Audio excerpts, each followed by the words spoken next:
पाकिस्तान अपनी पीठ थपथपा रहा है कि साहब मैंने जंग बंद करा दी। रात को 1 बजे ट्वीट किया उसने, सुबह 5 बजे से पहले ट्रंप ने ऐलान कर दिया कि ठीक है 15 दिन के लिए जंग बंद, इस्लामाबाद में बात होगी। इस्लामाबाद अकॉर्डिंग मौजूदा रिजीम इमरान खान को जेल में डाल करके वहां का आसिफ मुनीर जो धमका रहा था शिया हजरात के उलमा को और ईरान भेजने की धमकी दे रहा था, अचानक हीरो बन के निकल कर आया और दुनिया में जताने लगे। और जाहिर सी बात है ईरान ने अप्रिशिएट किया, ट्रंप ने अप्रिशिएट किया। मैंने आपको एक खबर बनाई जिसमें मैंने दोहराई नहीं कि सिफारती, जियोपॉलिटिक्स, कूटनीति, इसके मद्देनजर पाकिस्तान के अंदर चाहे कितनी भी घटिया रिजीम क्यों ना हो, वो थोड़ी सी ऊपर आई है। एक नया इत्तेहाद बना है या बन रहा है जिसमें रशिया पाकिस्तान के करीब, ईरान इंतहाई करीब, चीन इंतहाई करीब, मिडिल ईस्ट इंतहाई करीब। ये पूरे मिडिल ईस्ट, मध्य एशिया और सेंट्रल एशिया और रशिया और चीन और तमाम बहुत सारे मुल्कों को और अमेरिका को भी ऑन बोर्ड कर लिया उसने। हैरत की बात है। हालांकि हम कहां पर खड़े हैं? ब्रिक्स जो अब की बार होने वाला है, जहां पर सदारत हमें मिली हुई है, मेरी चिंता यह है दोस्तों कि इस ब्रिक्स में चीन, ईरान, रूस पाकिस्तान के साथ शाना बशाना इस तरह से खड़ा नजर आएगा कि सदारत तो करेंगे हम, लेकिन नजर यह आएगा कि चल इन लोगों की रही है। वो अमेरिका का भी पिट्ठू बन गया, वो ब्रिक्स के अंदर भी धमकी देगा, धमकी अंदर से धमक के साथ आएगा, सॉरी। चूंकि आप जानिएगा दोस्तों, अफगानिस्तान का मसला हो या रीजन का कोई और मसला हो, पाकिस्तान शामिल है, हम शामिल नहीं होते। क्यों? ये किसने कर दी स्थिति? 1953 से लेकर आज तक दुनिया के अंदर, मोदी रकाल को हटा दिया जाए, जब जब बड़ी घटनाएं हुई हैं, भारत शामिल रहा है। सीजफायर हो चुका है और ये सीजफायर कराने वाला है जिसके पास खाने को भी नहीं है, यानी कि खाने तक की तंगी जिसके पास है, यानी कि पाकिस्तान, उसने अमेरिका और ईरान के बीच में सीजफायर करा दिया है, जिसको लेकर अब सवाल उठ रहे हैं कि आखिर विश्व गुरु होने का दावा करने वाले प्रधानमंत्री नरेंद्र मोदी 56 इंच का जो दावा ठोकते रहते हैं देश भर में, वो क्यों नहीं इस सीजफायर की कड़ी में दिखाई दिए हैं। इसी को लेकर क्या कांग्रेस भड़क उठी और कांग्रेस की ओर से कांग्रेस महासचिव जयराम रमेश का बयान सामने आया है। उन्होंने कहा है कि 56 इंच अब सिकुड़ गया है। इसी वजह से लंबे दिनों तक ईरान, अमेरिका, इजराइल के बीच में लंबा युद्ध चला है। अब आखिर पाकिस्तान ने दोनों के बीच में सीजफायर कराया है। इसको लेकर सवाल उठ रहे हैं कि आखिर मोदी सरकार की चुप्पी क्यों रही है और पाकिस्तान जिस तरीके से पहल कराई है। मोदी जी दावा करते हैं कि अमेरिका यानी कि ट्रंप हमारा बहुत अच्छा दोस्त है, तो फिर मोदी जी की तरफ क्यों नहीं ये पहल की गई कि सीजफायर के लोगों को बीच में लाया जाए। इसको लेकर सवाल उठ रहे हैं और इस पर जयराम रमेश का आया है बयान। उन्होंने कहा है कि 56 इंच का सीना सिकुड़ गया है। इसको लेकर आप क्या कुछ कहते हैं, किस तरीके से इस बयान को देखते हैं? देखिए आकांक्षा, हमें पहले ये समझना होगा कि जिस प्रकार से पाकिस्तान शांति दूत बन के उभरा है, ये पाकिस्तान के लिए बहुत बड़ी उपलब्धि है और भारत के लिए ये डूब मरने वाली स्थिति है। जहां भारत की तरफ पूरी दुनिया देख रही थी पिछले करीब 1.5 महीने से कि भारत कुछ एक्शन करेगा, भारत कुछ करेगा, वहां भारत इजराइल से लौट रहा है युद्ध के 2 दिन पहले। बड़ी स्पष्ट स्थिति भारत की थी और भारत इसमें पीछे पहुंच गया है इस मामले में, और पाकिस्तान कहीं ना कहीं एक नई ताकत बन के उभरा है। पहले और हम मजाक उड़ाते थे पाकिस्तान का, हम कह रहे थे हमें दलाली नहीं करनी है, वो तो दलाल देश है। जिस पाकिस्तान को हम आतंकवादियों की आराम गाह कहते थे, वो पाकिस्तान जो आतंकवादियों को पालने का काम करता था, आज वो विश्व में शांति दूत के रूप में खड़ा हुआ है। आप सोचिए, इस्लामाबाद में शांति वार्ता चल रही है और भारत मूक दर्शक बना हुआ है। कहां गया हमारा वो विश्व गुरु वाला नेतृत्व? कहां गई हमारी विश्व नीति और कूटनीति और विदेश नीति? क्या इसी दिन के लिए? बात यह है कि अगर भारत को देखें, हम लोग सिर्फ चुनाव जीतने के लिए 5 राज्यों में घूम रहे हैं, हमारे प्रधानमंत्री और गृह मंत्री। दुनिया में क्या हो रहा है, मध्य एशिया में क्या चल रहा है, ईरान में क्या हो रहा है, इजराइल में क्या हो रहा है, अमेरिका क्या कर रहा है, हमें कुछ नहीं पता है। धीरे धीरे चाइना क्या कर रहा है। भारत अभी बहुत खराब स्थिति में है और भारत की जो राजनीति है, भारत की जो कूटनीति है, वो हमारी समझ से परे है। आप ये देखिए जिस प्रकार से अमेरिका व्यवहार कर रहा है। हमारा ऑपरेशन सिंदूर को बताया कि हमने रुकवाया है। ऑपरेशन सिंदूर क्यों रुका, ऑपरेशन सिंदूर में क्या हुआ, आज तक सरकार ने क्लियर नहीं किया है। ईरान से हमारे इतने पुराने संबंध थे, रशिया हमारा दोस्त था, आज दोनों हमसे दूर हैं। ईरान हमें सस्ता तेल देता था, भारतीय रुपए में तेल देता था, हमारा इतना सहयोग करता था और हमने 2 शब्द उसके लिए आज तक नहीं बोले। बिल्कुल सर सवाल, लेकिन भारत की ओर से, प्रधानमंत्री नरेंद्र मोदी की ओर से ऐसा कोई भी बयान नहीं दिया गया, कोई भी शोक संवेदना नहीं उनके प्रति दिखाई गई। इसको लेकर भी काफी सारे सवाल उठे थे और यही कहा गया था कि भारत सरकार की चुप्पी को लेकर के लगातार सवाल उठा और कहा गया कि आखिर क्यों नहीं बोला गया, क्योंकि ईरान हमारा जहां पे दिखनी चाहिए थी विश्व गुरु की एक छवि, वहां पर क्यों नहीं दिखती और पाकिस्तान वहां पर ओवरटेक कर लेता है। वो पाकिस्तान देखिए जो छवि बनाई गई थी विश्व गुरु की, अब पता लगता है कि ये शगुफा था। 56 इंच की छाती का गुब्बारा फुलाया गया था सिर्फ कागजों में और कहने में और सोशल मीडिया में फुलाया गया था। ये था नहीं है वास्तव में। आप ये देखिए, एक ऐसे देश का प्रधानमंत्री ट्वीट कर रहा है आज जो चर्चा का विषय पूरी दुनिया में बना हुआ है, जिस चीज की हम आशा कर रहे थे कि भारत शांति दूत बनेगा, और कहीं ना कहीं भारत के लिए इतना गोल्डन पीरियड था, इतना गोल्डन चांस था, इतना सुनहरा अवसर हमारे पास था कि हमें अपनी ताकत दिखाने का, हमें अपनी कूटनीति रणनीति दिखाने का इतना अच्छा अवसर मिला था, जो हमने अपनी मूर्खता के लिए गंवा दिया। आज पाकिस्तान ने उस मौके को हाथों हाथ लिया और आज पाकिस्तान के प्रधानमंत्री का एक फोन आता है, शाहनवाज शरीफ ट्वीट करते हैं कि 15 दिन का सीजफायर हो गया है, अमेरिका और इजराइल और ईरान से बात हो गई है, तीनों देश सहमत हैं। और खाली इजराइल और अमेरिका ईरान पे ही हमले नहीं रोकेगा, बाकी दुनिया में अगर किसी भी देश पे इजराइल हमला कर रहा है, चाहे ईरान हमला कर रहा है, चाहे किसी पश्चिमी देश पे, खाड़ी देश पे हमला हो रहा है, सारे हमले रुकेंगे 15 दिन। ये शांति वार्ता पाकिस्तान ने की है। पाकिस्तान विश्वगुरु बन के उभरा है क्या? पाकिस्तान कहीं स्टेप ऊपर चला गया है क्या? भारत आज कहां खड़ा हुआ है? हम तो विश्वगुरु बताते थे।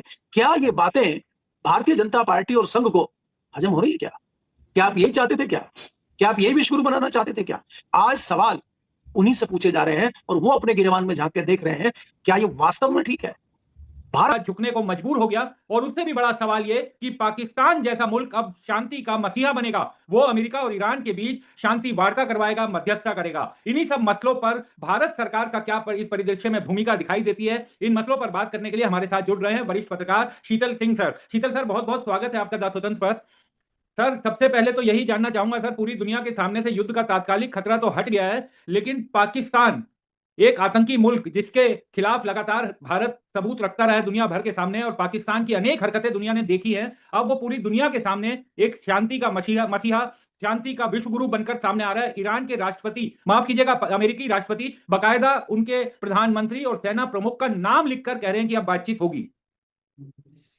देखिए, ये जो हमारा पाकिस्तान को लेके हमारे दिमाग में जो उसकी इमेज है, जिसके बहुत वाजिब कारण है बहुत सारे, वो थोड़ा सा उसमें और विस्तार की भी जरूरत है जी। और वो हम लोग इसलिए नहीं करते कि हमारी जो राजनीतिक जरूरत है वो उतने से पूरी हो जाती है।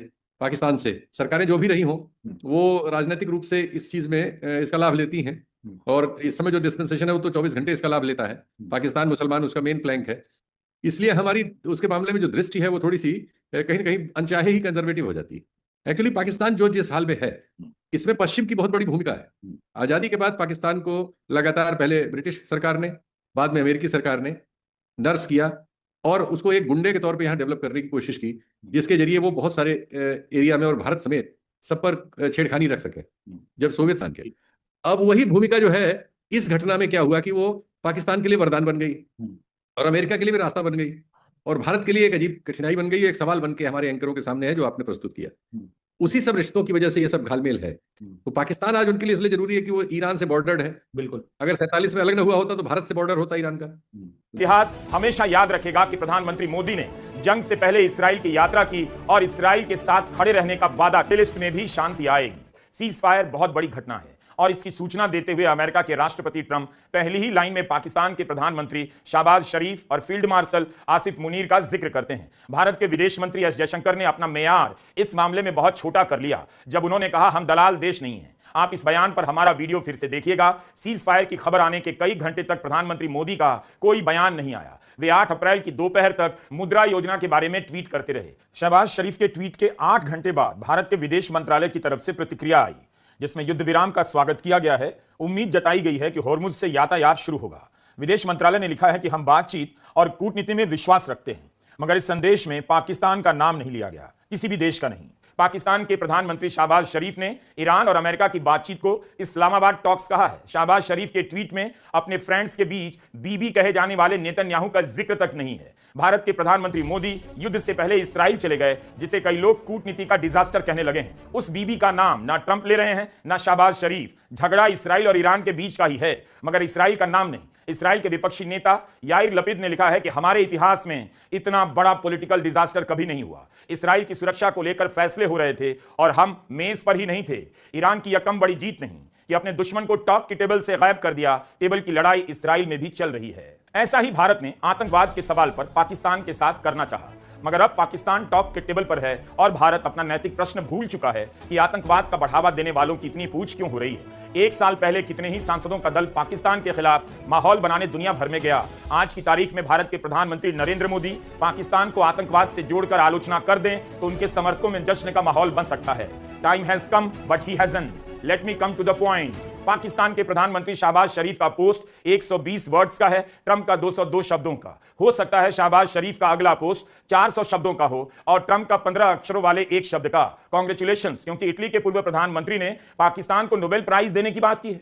पाकिस्तान ने ट्रंप को नोबेल प्राइज देने की बात की थी और पता चल रहा है कि मिल भी गया पाकिस्तान को। तब ट्रंप क्या करेंगे? क्लाइमेट चेंज का दौर है, गर्मी के मौसम में बर्फ पड़ सकती है। ईयू की अध्यक्ष ने पाकिस्तान का शुक्रिया अदा किया है। जर्मनी के चांसलर ने पाकिस्तान की तारीफ की है। गोदी चैनलों को मत देखा कीजिए, कौन कौन सी शर्तें हैं 10 बातें बता बताकर आपको पका देंगे।